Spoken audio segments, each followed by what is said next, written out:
Now you cannot get in, the door has been closed. You see, eventually you just lose. Because directives and fears ultimately cannot succeed. No train left. Democracy is not a train. You don't close the door as a person for everybody else and you tell them they can either take it or leave it. That's not the way to go. So what do you do as students to ensure that the country, Kenya, is governed through the rule of law, through the dictates of constitutionalism, and good governance? Good governance, to me, that if you elect leaders today, you monitor their performance, and if they don't perform well, you can either recall them, you can impeach them, or you can kick them out in the next election. So, first of all, you must know what your role is. Secondly, you must know what these leaders are supposed to do for you, the services they are supposed to deliver. You must know the resources that they have and they use on your behalf. So that if they fail to do what they are supposed to do, you call them to account.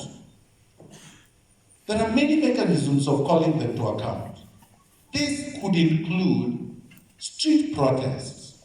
So I'm coming back to the question I was asked. Can justice be sought on the street? Yes, it can. And it normally is sought on the streets. In fact, if everything else fails, the street is the only place to seek justice. If everything else fails, that is the only way it was done when we were reintroducing multi-party democracy in this country. We forced Moi to repeal Section 2A by demonstrations. It was not done in boardrooms, and it was not done peacefully. But because everything else had failed, you heard about the Arab Spring that brought down governments in the Middle East and North Africa. It was on the street. You heard about the Orange Revolution in Ukraine and other countries. How was it done? It was done on the street.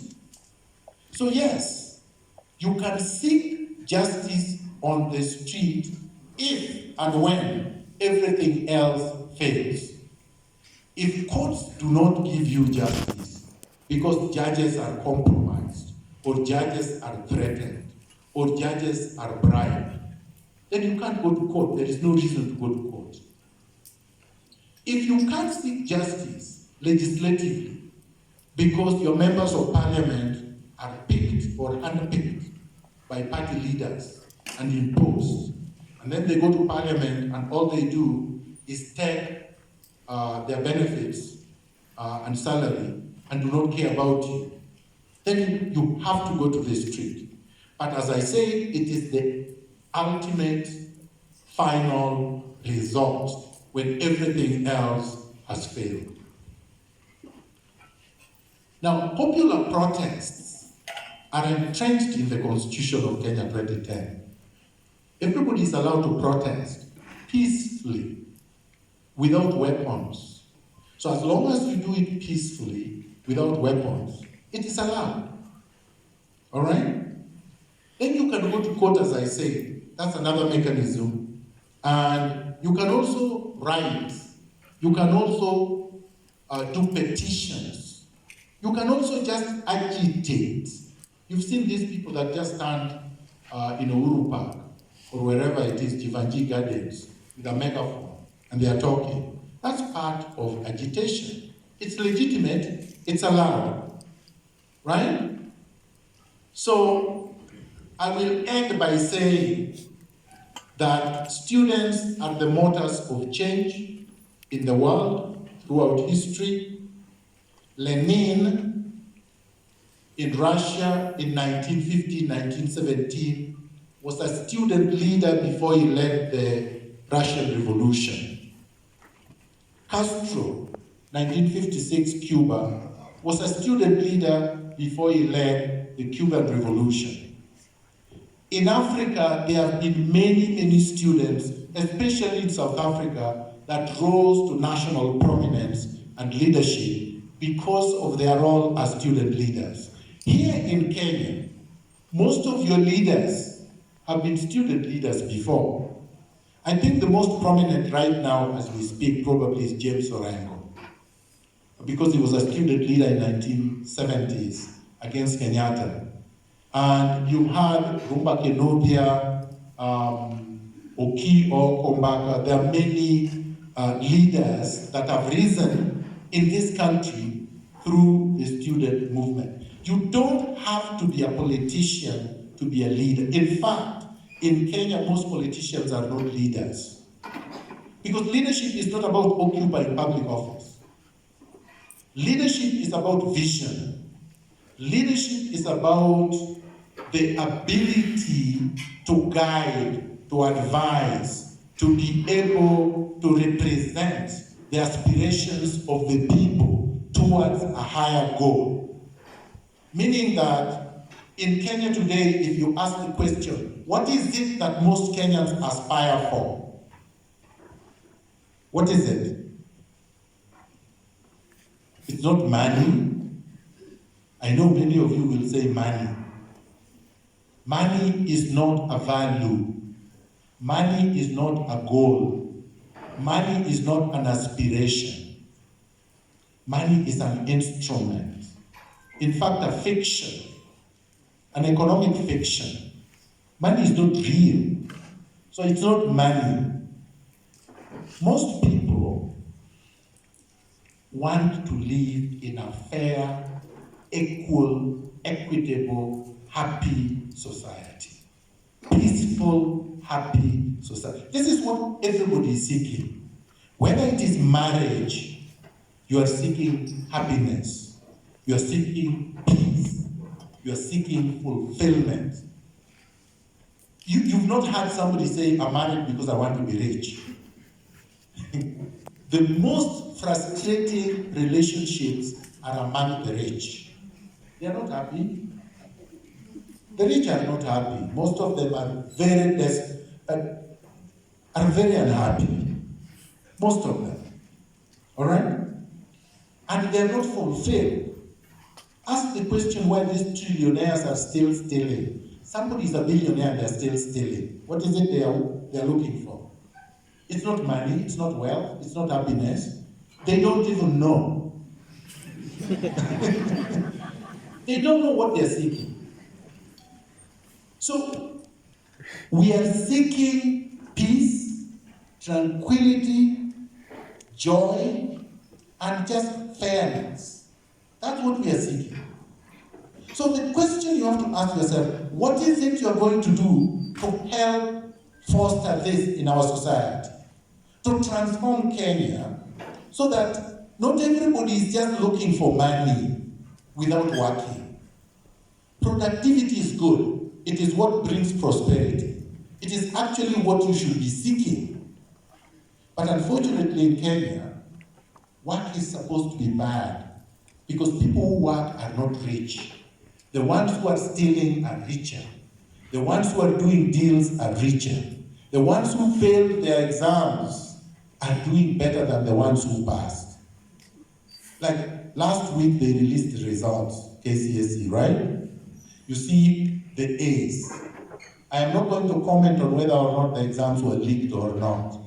But no matter what it was, we know, no matter what, that there are students who genuinely got A's. And you expect these genuine A's to go to good faculties at the universities, graduate and get good jobs, right? But is that the reality in Kenya?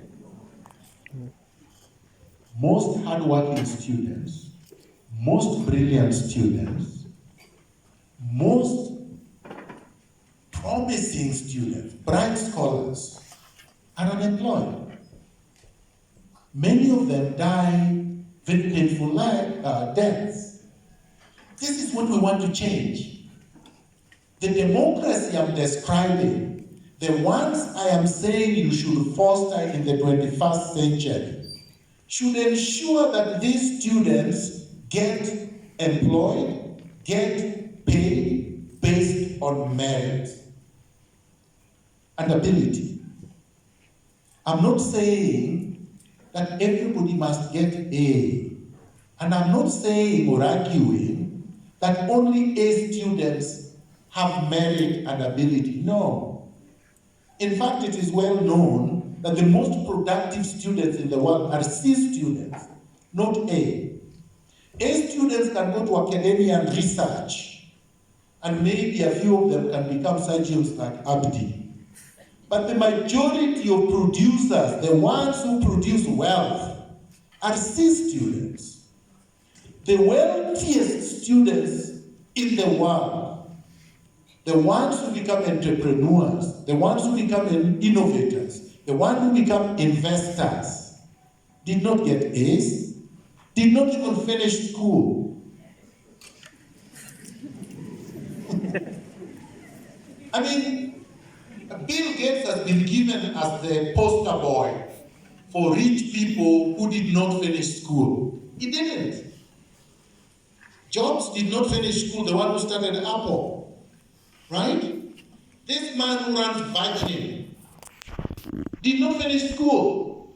You don't need a degree to be an innovator. And I'm not saying you should not graduate.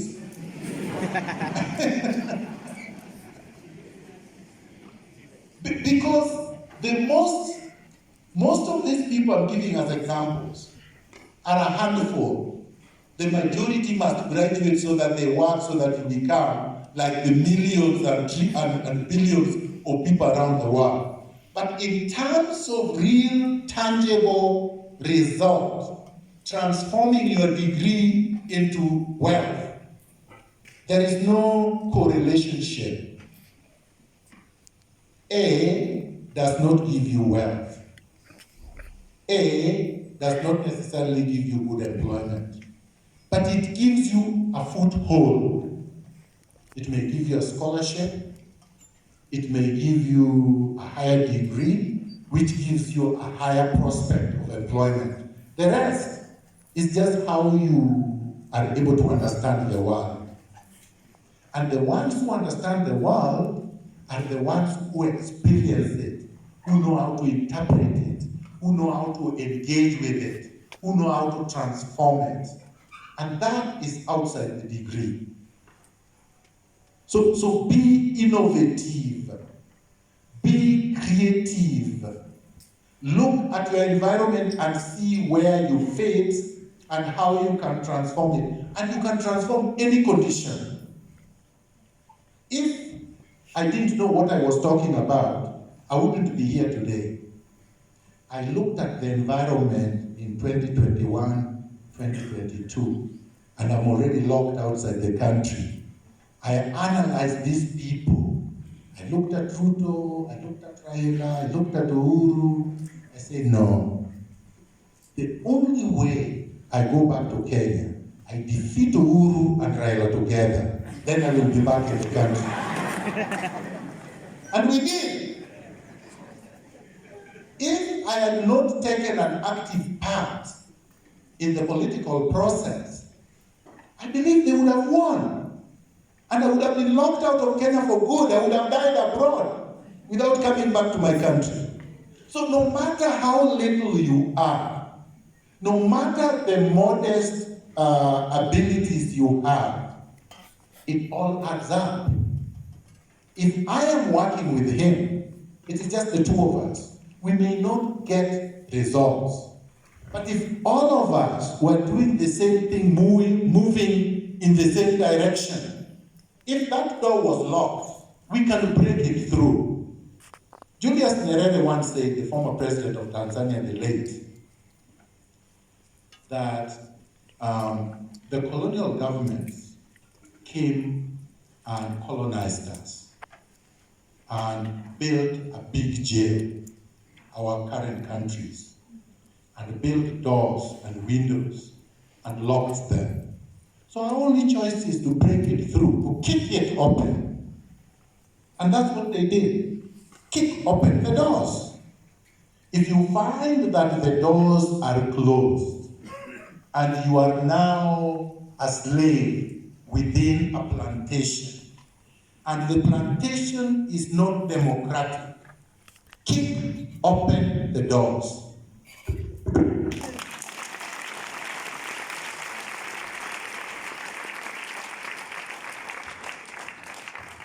Thank you. A better applause.